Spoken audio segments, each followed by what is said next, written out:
Assalamualaikum warahmatullahi wabarakatuh. Perkenalkan, kami adalah perwakilan dari kelompok 3 pada mata kuliah perilaku organisasi. Di sini kami akan mempresentasikan tentang materi emosi dan juga suasana hati. Oke, terima kasih sebelumnya. Kami ucapkan kepada Bu Rina Maritasari selaku dosen pengampu pada mata kuliah perilaku organisasi ini, dan juga teman-teman kelas manajemen reguler sore. Oke, sebelum kita lanjut ke pembahasan materinya, kita akan memperkenalkan satu-satu anggota dari kami. Yang pertama, saya sendiri Haris Fajar Kurniawan dengan NIM 2019 1221051. Oke, saya Farhan Arifilana Akbar dengan NIM 2019 1221017. Saya Hermawan dengan NIM 2019 1221140. Baik, kita masuk kepada sasaran pembelajaran. Sesudah mempelajari bab ini, kalian tentunya akan dapat memahami beberapa poin-poin. Yang pertama antara lain, membedakan antara emosi dan suasana hati. Tentunya antara emosi dan suasana hati sendiri mempunyai perbedaannya sendiri-sendiri. Kemudian yang kedua, mendiskusikan apakah emosi rasional dan juga apakah fungsi dari emosi tersebut. Tentunya dalam emosi ada beberapa fungsinya. Kemudian poin ketiga, kita dapat mengidentifikasi sumber-sumber emosi dan suasana hati. Oke, dari poin ini kita dapat mengidentifikasi dari sumber emosi dan juga sumber suasana hatinya. Kemudian yang poin keempat, kita dapat menunjukkan pengaruh emosi pekerja terhadap para pekerja. Misalnya, pekerja itu sedang sedih, marah, atau senang, itu dapat mempengaruhi pada pekerjaannya.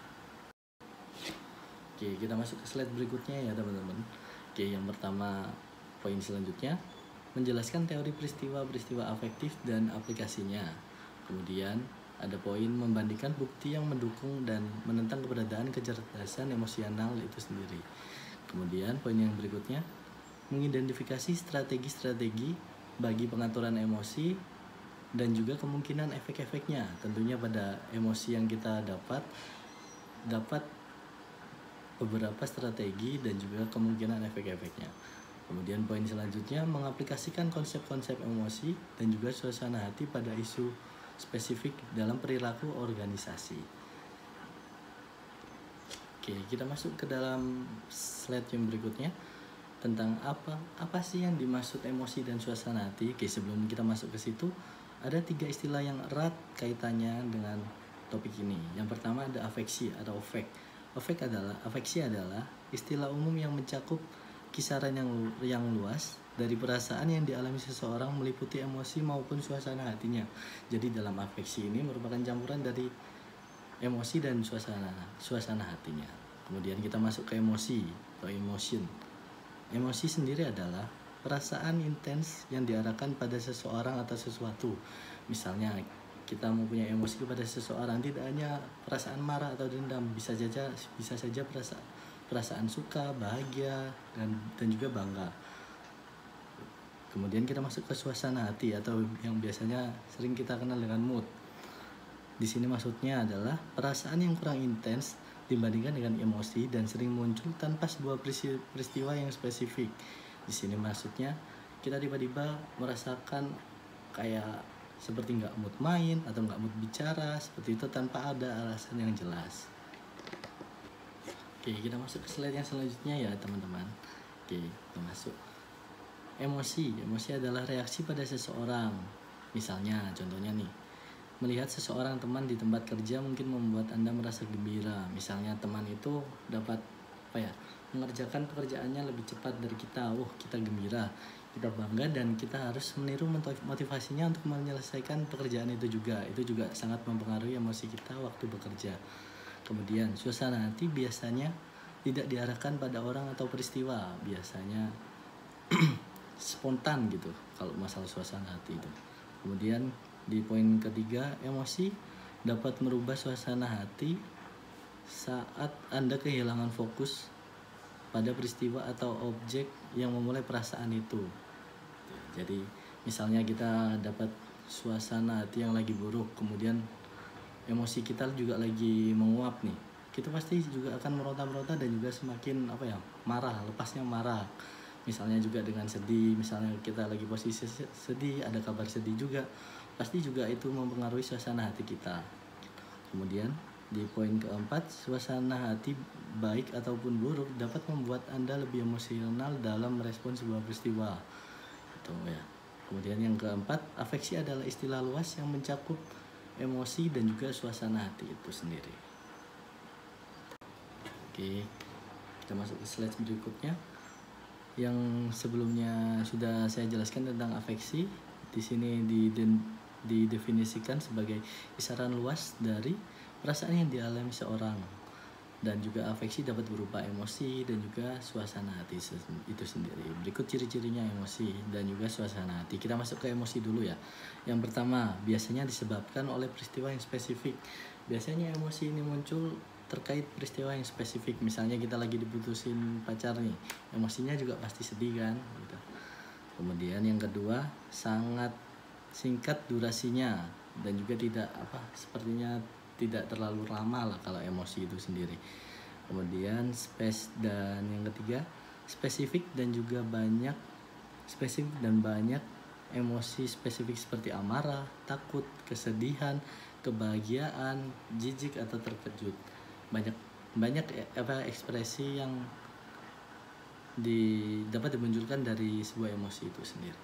Kemudian yang keempat, biasanya diikuti dengan ekspresi wajah yang jelas. Misalnya kita marah, marah, gini ekspresi kita. Kalau kita senang ya gini, senyum terus, senyum. Kemudian yang terakhir, berorientasi pada tindakan. Jadi dari emosi itu sendiri akan timbul sebuah tindakannya. Kemudian kita masuk ke suasana hati ya, emosinya udah dulu nih. Kita masuk ke suasana hati. Yang pertama, penyebabnya seringkali umum tidak jelas. Kalau suasana hati itu kan dapat berubah-ubah nih teman-teman. Misalnya pertama-tama bisa diam, terus kemudian tiba-tiba nangis. Nah itu suasana hati kita lagi nggak enak gitu. Kemudian yang kedua, bertahan lebih lama dari emosi. Ini bisa berjam-jam atau berhari-hari. Dari emosi yang tadi misalkan diputusin pacar, terus suasana hatinya jadi buruk, jadi lama, jadi seminggu, sebulan nggak bisa move on, ingat-ingat terus. Kemudian yang ketiga, lebih umum biasanya. Dua dimensi utamanya, afeksi positif dan juga afeksi negatif, yang dirangkai oleh emosi spesifik yang sangat beragam jenisnya. Kemudian yang keempat, umumnya tidak bisa diindikasikan oleh ekspresi yang jelas. Nggak tahu nih, kita nggak bisa nebak misalnya kayak gitu.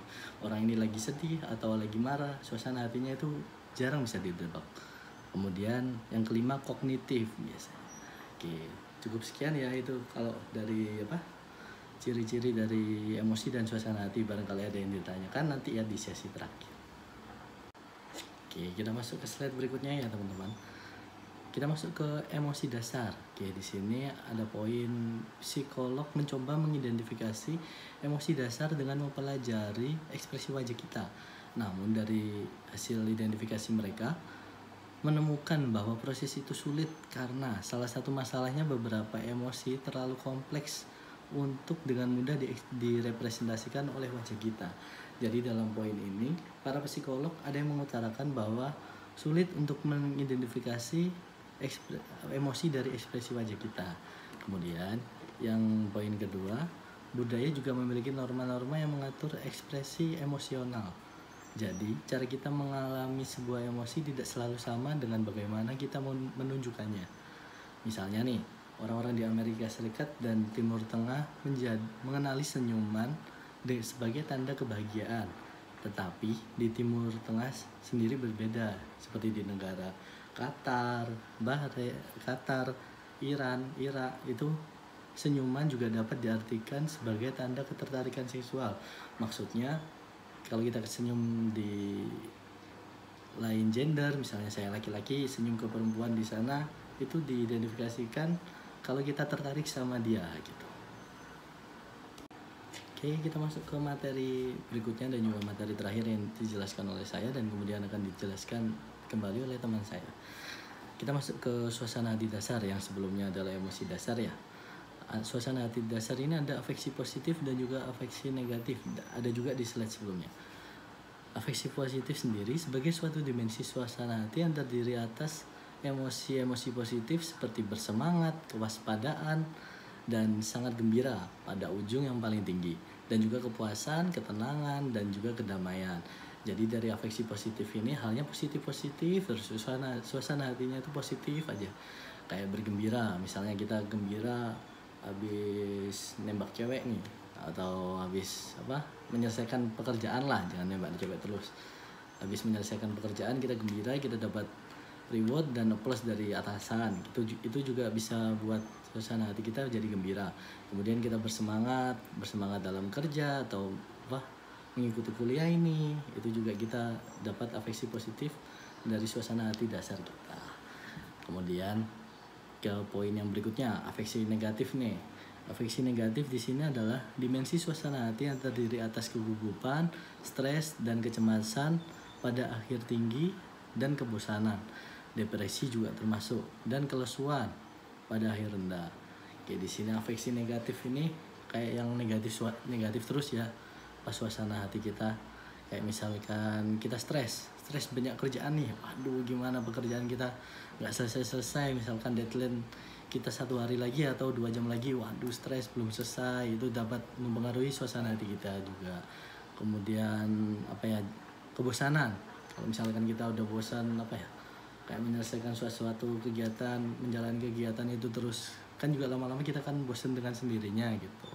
Itu juga salah satu aspek suasana hati dasar kita di afeksi negatif ya teman-teman. Kemudian catatan nih, afeksi positif dan afeksi negatif adalah suasana hati, dan juga kami menggunakan label ini bukan suasana hati positif dan juga suasana hati negatif, melainkan afeksi positif dan juga afeksi negatif, karena begitulah para peneliti melabelinya. Oke. Ya, kita masuk ke diagram ya, yaitu menjelaskan tentang afeksi itu tadi. Yaitu afeksi ada 2, yaitu afeksi positif dan afeksi negatif. Ya, kita masuk ke positif dulu. Afeksi positif yang berada di tingkat tertinggi yaitu yang pertama waspada, bersemangat, gembira, dan bahagia. Mengapa masuk ke positif? Karena waspada, bersemangat, gembira, dan bahagia merupakan suatu keadaan hati kita saat senang, saat lepas, yaitu tidak ada beban. Maka dari itu dinamakan masuk afeksi positif yang tingkat tinggi gitu. Untuk yang afeksi positif tingkat rendah, yaitu contohnya damai, rileks, dan tenang. Mengapa? Karena damai, tenang, dan rileks merupakan suatu kondisi hati yang sangat membutuhkan suatu ketenangan. Artinya suatu ketenangan itu suatu kesunyian, baik dari tingkat segi pikiran ataupun tingkat segi kondisi yang saat ini sedang dilakukan. Dengan begitu, dengan keadaan hati rileks, damai, tenang, maka dari itu dalam keadaan itu tubuh kita merasakan suatu ketenangan yang sesungguhnya. Kita masuk ke negatif yang tinggi. Negatif yang tinggi ini antaranya yaitu tegang, gugup, stres, dan kecewa. Mengapa? Karena di saat kita gugup, di saat kita stres, itu semua anggota badan kita merespon semua kegiatan tersebut. Karena tegang, gugup itu membuat semua tubuh kita ini menjadi tidak stabil. Maka dari itu disebut dengan afeksi negatif yang tinggi. Nah, untuk afeksi negatif yang rendah yaitu termasuk sedih, depresi, bosan. Karena tubuh kita merespon itu tidak terlalu tinggi. Artinya tidak terlalu tinggi itu tidak memerlukan tenaga yang besar Maka sebab itu sedih, bosan itu merupakan afeksi yang rendah, tingkat rendah, karena pada saat itu kondisi badan kita, kondisi tubuh kita itu berada di tingkat terendah gitu. Nah, kita masuk ke fungsi emosi. Yang pertama, fungsi emosi itu penting sekali. Kita dapat berpikir secara rasional. Nah, di sini berpikir secara rasional, kita dapat mendapatkan informasi mengenai bagaimana kita memahami dunia sekitar kita. Kuncinya dari keputusan kita sendiri. Maka dari itu kita harus berpikir secara rasional. Fungsi yang kedua yaitu emosi dapat menyebabkan kita bersikap lebih etis dalam kehidupan sehari-hari maupun kehidupan di organisasi. Nah, dalam berorganisasi tersebut kita harus bersikap etis untuk menjalankan suatu tujuan, suatu visi misi kita agar dapat berjalan dengan lancar. Dan begitu juga kita dapat mengelola keputusan kita dengan berpikir secara rasional dan bersikap dengan etis gitu.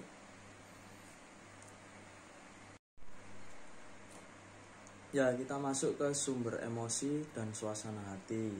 Yang pertama, kepribadian. Nah, mengapa kepribadian? Karena setiap orang itu berbeda-beda dalam mengelola emosi, baik suasana hati. Karena setiap kepribadian manusia itu kan mempunyai masalah masing-masing. Jadi kita tidak dapat menentukan sumber emosi tersebut. Nah, maka dari itu, dari setiap kepribadian masing-masing manusia itu adalah sumber dari emosi dan suasana hati tersebut. Yang kedua, waktu dalam hari. Maksudnya waktu dalam hari itu seperti siang, malam, itu merupakan sumber emosi juga, karena kita setiap waktu itu melakukan kegiatan-kegiatan yang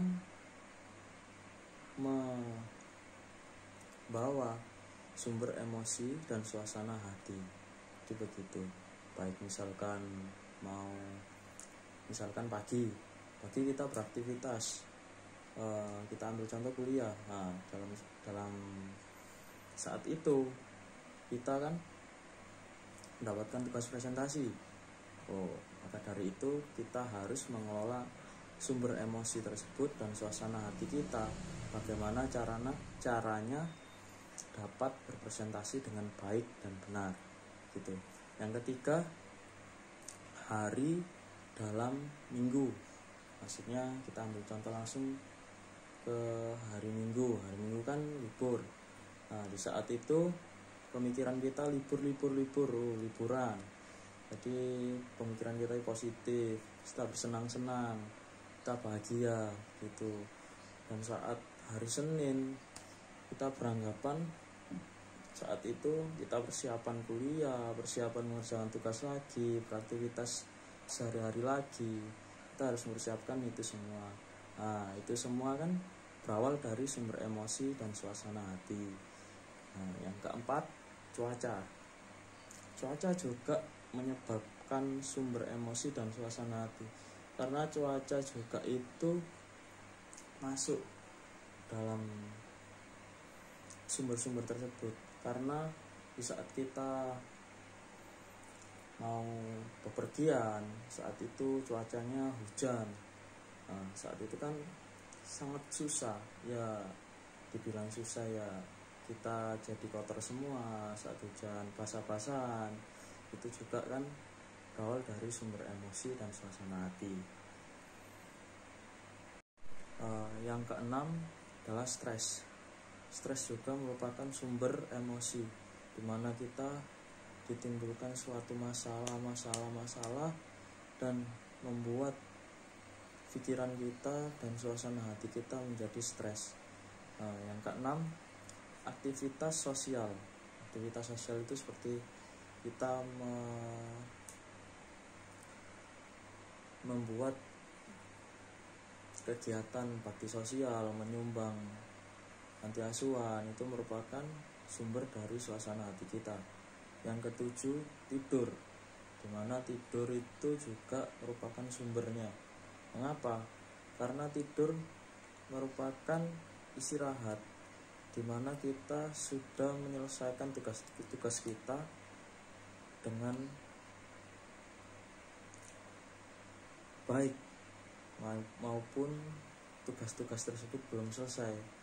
Nah, di saat itu kan kita merasa lelah, kita merasa letih.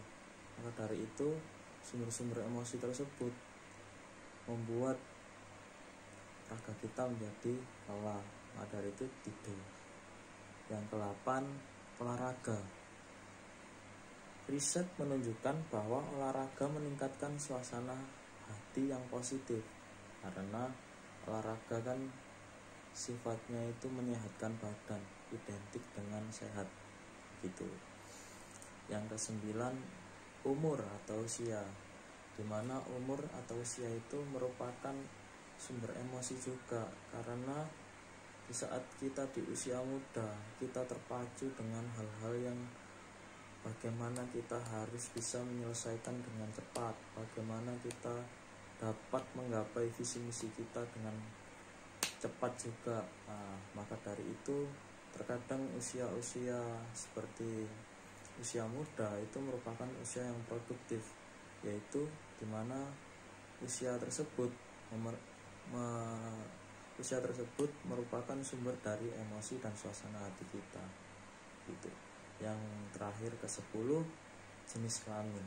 Nah, pria dan wanita merupakan suatu jenis sumber emosi dan suasana hati yang berbeda. Bagaimana kita cara menanggapinya, baik dari sistem kerja maupun sistem menjalaninya gitu. Orang-orang juga cenderung emosi pria dan wanita dalam cara mungkin berdasarkan stereotip atas bagaimana reaksi emosi umumnya. Nah, maksudnya pasti berbeda. Dari dalam spirit mungkin kita lebih cenderung ke pria untuk dalam pekerjaan. Nah, kalau misalkan dari segi strategi, segi ketelatenan, mungkin kita lebih ke wanita. Yaitu tadi pasti ada kekurangan dan kelebihannya masing-masing. Kita masuk ke emosi pekerja. Nah, di emosi pekerja ini sebuah situasi di mana seseorang pekerja menampilkan emosi yang diinginkan organisasi selama transaksi-transaksi interpersonal di tempat kerja. Contohnya, saat artis-artis bermain film, di saat itu mendapat peran sedih. Nah, itu kan perlu emosi. Kalau tidak bisa kan tidak bisa sesuai peran tersebut, maka tidak bagus dalam pekerjaan, baik dalam suatu pekerjaan tidak baik, untuk yang ditonton juga ya tidak baik, tidak sesuai lah, maksudnya tidak pas. Jadi kita harus menyesuaikan, baik dimana pekerjaan itu harusnya begini itu harus menyesuaikan, karena dalam pengelolaan emosi pekerja itu harus dapat dilakukan secara profesional. Maka dari itu tantangannya itu selalu ada, baik dari segi pekerjaan maupun dari segi kegiatan sehari-hari. Tantangan sebenarnya muncul saat pekerja harus menampilkan suatu emosi saat sebenarnya meresahkan yang lain. Nah, untuk yang pertama kali misalkan pekerja itu, misalkan artis itu mendapat peran sedih, dalam hatinya itu tidak sedih, bagaimana caranya dia mengeluarkan emosi yang membuat ekspresinya itu sedih. Nah, jadi dalam artian harus bermain secara profesional dan dapat mengatur emosi dan suasana hati dalam dirinya gitu. Ya, emosi-emosi tersebut tidak langsung muncul. Ya, kita perlu mempelajari baik dari segi kepribadian, baik dari segi apa yang kita kerjakan gitu. Jadi yang pertama, emosi yang dirasakan. Kita harus merasakan bagaimana kita melakukan pekerjaan ini dengan mudah dan benar dan tepat emosinya, yaitu dengan emosi aktual individu. Kita harus membuat diri kita, merubah diri kita sesuai dengan yang diharuskan dalam pekerjaan tersebut, agar kita dapat bersinkron dan dapat bekerja dengan baik dalam pekerjaan tersebut. Yang kedua, emosi yang ditampilkan, emosi yang dituntut oleh organisasi. Jadi misalkan pramugari, pramugari dituntut untuk melayani semua customer yang ada di dalam pesawat tersebut, bagaimanapun situasinya. Dalam saat itu harus pure. Bagaimana caranya customer dapat mendapat pelayanan yang sesuai dan memuaskan. Itu kan harus bekerja dengan pantas dan memuaskan untuk customer. Emosi ini tidak muncul begitu saja, namun harus dipelajari secara berkala. Penampilan emosi-emosi palsu membutuhkan kita untuk merendam yang sebenarnya. Jadi yang awalnya tidak bisa, kita menjadi bisa. Jadi awalnya pura-pura dalam pekerjaan tersebut, akhirnya menjadi profesional begitu. Jadi yang ketiga, acting permukaan, yaitu menyembunyikan perasaan di dalam dan menyembunyikan ekspresi emosional sebagai respon atas peraturan. Jadi yang kita kerjakan sesuai peraturan. Misalkan kita pertama tidak cocok dengan pekerjaan tersebut, tapi akhirnya kita menyesuaikan, kita dapat mengerjakan, itu akhirnya cocok. Itu disebut acting permukaan. Acting mendalam, mencoba untuk memodifikasi perasaan di dalam diri yang sebenarnya berdasarkan aturan. Jadi kita harus lebih profesional dalam suatu pekerjaan. Yang awalnya tidak bisa menjadi tek-tek bisa semua. Itu semua kan dipelajari dengan dari hari ke hari, dari hari ke hari secara berkala. Yang awalnya tidak biasa menjadi biasa. Bahasa Jawanya itu kulino. Jadi kita dapat mengerjakan suatu kebiasaan tersebut dengan mudah gitu. Selanjutnya adalah teori peristiwa efektif, di mana hal tersebut merupakan suatu model peristiwa yang menyebabkan terjadinya reaksi emosional pada sebagian pekerja, dan hal tersebut sangat berpengaruh pada kinerja dan perilaku di tempat kerja setiap karyawan. Untuk reaksi emosional ini dipengaruhi oleh suasana hati. Contohnya, saat kita mendapati sebuah masalah di rumah dan kita membawanya ke tempat kerja, hal tersebut akan berpengaruh pada kinerja kita di tempat kerja nanti. Mungkin kurang semangat atau seperti apa gitu. Oke, selanjutnya adalah ujian teori peristiwa efektif sebagai berikut. Yang pertama adalah satu episode emosional yang ada karena serangkaian pengalaman yang didorong oleh adanya peristiwa. Yang kedua adalah emosi saat ini mempengaruhi kepuasan saat bekerja. Yang ketiga adalah oleh karena suasana hati dan emosi yang berfluktuasi, kinerja kita pun akan ikut berfluktuasi. Yang keempat, perilaku yang digerakkan emosi umumnya dalam jangka pendek dan variabilitas yang tinggi. Yang kelima, oleh karena emosi bahkan yang positif sangat tidak sesuai dengan syarat untuk melakukan sebuah pekerjaan. Oke, untuk kesimpulan dari AET menawarkan dua hal penting.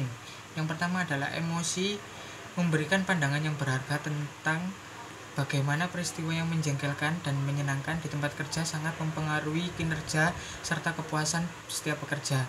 Yang kedua, pekerja dan manajer seharusnya tidak mengabaikan emosi atau peristiwa yang menyebabkan permasalahan di tempat kerja. Walaupun mereka tampak sepele, tetapi mereka akan terakumulasi secara bertahap. Untuk yang berikutnya ada kecerdasan emosional, di mana kecerdasan emosional adalah kemampuan seseorang untuk yang pertama menilai emosi dalam diri orang lain, yang kedua memahami makna emosi-emosi ini, yang ketiga mengatur emosi seorang secara teratur. Hal ini dicontohkan dari beberapa studi menyatakan kecerdasan emosional memainkan peran penting dalam kinerja. Studi lain melihat kesuksesan dan kegagalan 11 presiden Amerika Serikat sebagai contohnya. Oke, selanjutnya adalah sebuah model alur dan kecerdasan emosional yang ada pada tampilan 4-3. Yang pertama adalah kehati-hatian. Hal tersebut akan berpengaruh pada menilai emosi dalam diri sendiri dan orang lain. Dilanjutkan dengan memahami makna emosi atau disebut kognitif. Dilanjutkan dengan mengatur emosi atau menstabilkan emosional itu sendiri. Selanjutnya adalah kasus yang berhubungan dengan kecerdasan emosional. Ada beberapa kasus pada poin ini. Yang pertama adalah para peneliti kecerdasan emosional tidak sepakat tentang definisinya. Yang kedua, kecerdasan emosional tidak dapat diukur. Yang ketiga, kecerdasan emosional tidak lebih dari sekedar kepribadian dengan label yang berbeda pada setiap orang. Nah, oleh karena itu kita tidak dapat menyamakan setiap orang dengan perilakunya. Oke, selanjutnya adalah pengaturan emosi. Di mana pada PPT halaman kali ini dijelaskan bahwa pengaturan emosi adalah untuk mengidentifikasi dan memodifikasi emosi yang Anda rasakan. Ada pula kemampuan manajemen emosi sebagai alat prediksi kuat atas kinerja bagi beberapa pekerjaan dan perilaku kewarganegaraan. Sebagian peneliti mempelajari strategi yang memungkinkan digunakan untuk mengubah emosinya, yaitu dengan berpura-pura dengan wajah, seperti respon yang pantas atas situasi tertentu. Kreativitas. Tampaknya orang yang mengalami suasana hati atau emosi positif lebih fleksibel dan terbuka dalam pikirannya, yang dapat menjelaskan mengapa mereka lebih kreatif. Motivasi. Seorang dapat suasana hati baik didapati oleh membantu terhadap rekan kerjanya dan juga merasa lebih baik tentang diri mereka. Kepemimpinan yang efektif bergantung pada daya tarik emosional untuk membantu menyampaikan pesannya. Negosiasi. Amarah seharusnya digunakan secara selektif dalam negosiasi. Negosiator yang marah, yang memiliki informasi atau kekuatan yang kurang dibandingkan lawannya, memiliki hasil yang lebih buruk secara signifikan. Layanan pelanggan. Status emosional pekerja mengalami layanan pelanggan yang mempengaruhi tingkat bisnis, pengulangan, dan kepuasan pelanggan. Sikap kerja. Beberapa studi telah menunjukkan orang-orang yang memiliki dari baik di tempat kerja cenderung berada dalam suasana hati lebih baik di rumah malam itu, dan demikian pula sebaliknya. Perilaku menyimpang. Orang yang sedang dalam emosi negatif lebih mungkin terlibat dalam perilaku menyimpang jangka pendek di tempat kerja, seperti bergosip atau mencari-cari internet, kesalahan atau cedera. Individu dalam suasana hati baik cenderung lebih cemas, yang dapat membuat mereka kurang dapat menyesuaikan diri dengan potensi bahaya. Bagaimana manajer dapat mempengaruhi suasana hati? Manajer dapat menggunakan humor dan memberikan mereka hadiah apresiasi kecil untuk bekerja yang dilakukan dengan baik. Juga ketika pemimpin itu sendiri dan Dalam suasana hati baik, anggota kelompok lebih positif. Hasilnya mereka bekerja sama dengan lebih baik. Memiliki anggota tim yang positif dapat memiliki efek yang menular. Karena suasana hati positif mengalir dari satu anggota ke anggota yang lain. Sekian dari kelompok kami, kurang lebihnya mohon maaf. Assalamualaikum warahmatullahi wabarakatuh. Oke, terima kasih kepada teman-teman dan juga Bu Rina Maritasari telah memberikan waktunya untuk menyaksikan video presentasi materi emosi dan juga suasana hati dari kelompok 3. Terima kasih kami ucapkan. Wassalamualaikum warahmatullahi wabarakatuh.